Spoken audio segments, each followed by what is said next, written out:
In this video for the Little Poppins bag, we're going to talk about the pocket placement. But before we talk about the pocket placement, I'm going to talk to you about fabric. The bag is easiest made from fabric that has an all-over non-directional print. If you do want to use a fabric that does have a directional print like this one,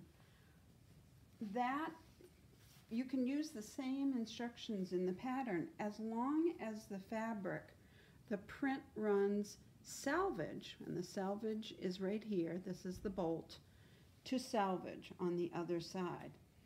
You don't have to worry about any additional cutting instructions. Now on this bag right here, the fabric, the print, does not run selvage to selvage. It runs parallel to the selvage.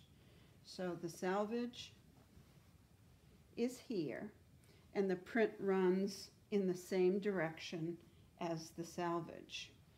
Now on this one, on this particular bag, I cut a piece of fabric for the front of the bag in this area right here, and then the back of the bag, you'll notice, is a bit darker. I cut the back of the bag from the lower half of the print, or this section here. If you do that, you may or may not need additional fabric. If you want to have this print on both the front and the back of the bag, then you definitely will need more fabric.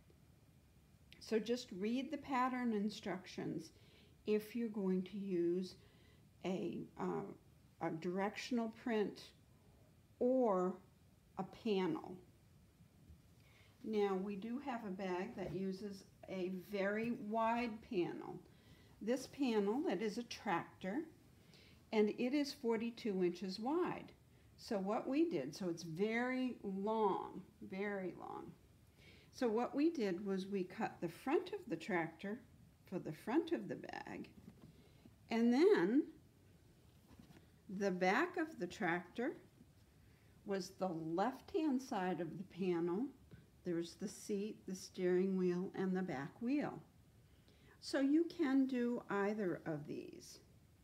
Now the other thing I want to tell you about in this pattern is you have several options, and one of the options, besides having a smaller and a larger bag, you can actually leave out the top stays, which will create a bag that is slightly taller, which is something that you might want to do. We have one other option I want to talk to you about, and cork is becoming very, very popular. This is a cork bag. The outside is cork, the inside is fabric. I've even used cork on the bottom. Now you can make your bag out of cork. What you want to do is simply use one layer of interfacing and not two. So this is a fun little bag, and I usually make just the little bags out of cork because cork tends to be quite expensive. Okay, so that's kind of an overview. One of the things I want to mention too is that these videos are meant to go along with your pattern. So be sure to have your pattern available as you're watching these videos. These videos don't stand alone, so you need instructions from your pattern in order to finish your project. Now already you have fused your fabric to the interfacing, both your outside fabric and your inside fabric. You've fused those two pieces together. You've drawn all of your 1-inch lines, and you've stitched on those 1-inch lines. So you should be this far before you start working on your pockets. Take your two pocket pieces And with the wrong sides together, just bind the top edge. So sew the binding on the outside, flip the binding to the back, and stitch close to that edge. So it's going to look like this. So I've stitched very close to the edge. You will see your stitching on the front side. If you don't want to see your stitching on the front side, stitch in the ditch from the front. Once you're finished binding the top edge of your pocket, you're going to place it. Now this happens to be the larger bag right here. You're going to place your pocket on the outside.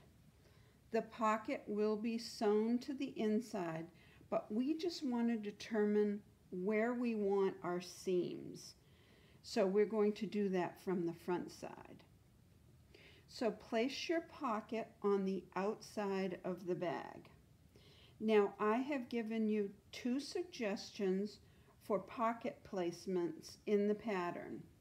On the small bag, there are actually 5 pockets on each side. You can do the same pocket placement on the larger bag. Just follow the directions. Now on the small bag, we have 5 pockets on each of the back and the front. There's a wider center pocket, a little bit narrower pockets on either side, and some very small pockets on either end, great for glasses or pens or pencils. On the larger bag, which is what we're doing right here, I suggested fewer pockets. So you have a wide center pocket. It's good for a pattern. It's good for an iPad mini. You can actually, the side pockets are big enough for water bottles. So that just has a 3 pocket placement. So you can do either. So determine what you want to use for your pocket placement. You can put your pockets anywhere. To do that, what you're going to do is place your pocket on the outside, and then you're going to place a pin in the center of the channel where you want your pocket seams to be. So this happens to be the large bag, so I'm counting off 1 channel, 2 channels, 3 channels, and I'm going to put a pin right in there. I'm going to count off 3 additional channels, or sorry, 4, 1, 2, 3, 4, and put a pin right here. I'm going to do the same thing on the other side.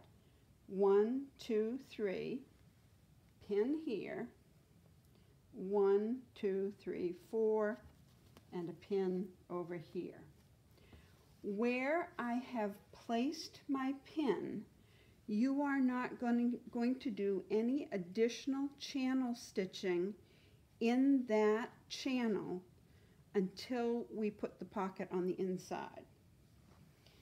So let's see if I can show you what I mean on this one. Now when you first did your channel stitching, you channel stitched 1 inch apart. On all of the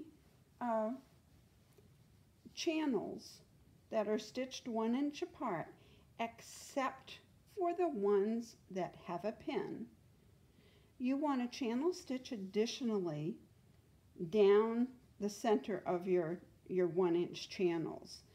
That will mean that your channel stitching is going to be about a 1/2 inch apart.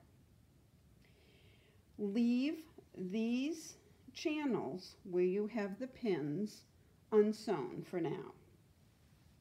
Once you've finished all that additional channel stitching, then you're going to go back and you're going to channel stitch the seams for your pockets. And those stitches are going to be done from the outside. But first you want to pin your pocket to the inside of the bag. Notice how there's no stitching right here. So you'll know that that is where you're going to sew your pocket seam. You want to pin at the top and the bottom of that pocket. Notice how there's no stitching here. You want to pin at the top and the bottom of the pocket. Now from the outside, and there is a reason that we do this, from the outside you're going to channel stitch along that seam as you did all the other ones, right in the middle of the 1-inch lines. That gives you a seam right here for your pockets. It delineates your pockets, and it also looks like you haven't done any pocket seams at all. You don't see any additional seams for your pocket. So if you go ahead and sew on all of your pocket seams that same way, you will have a bag that has pockets in the middle and on the inside, and you can't even see any of those pocket seams from the outside. So that's it on the pocket construction.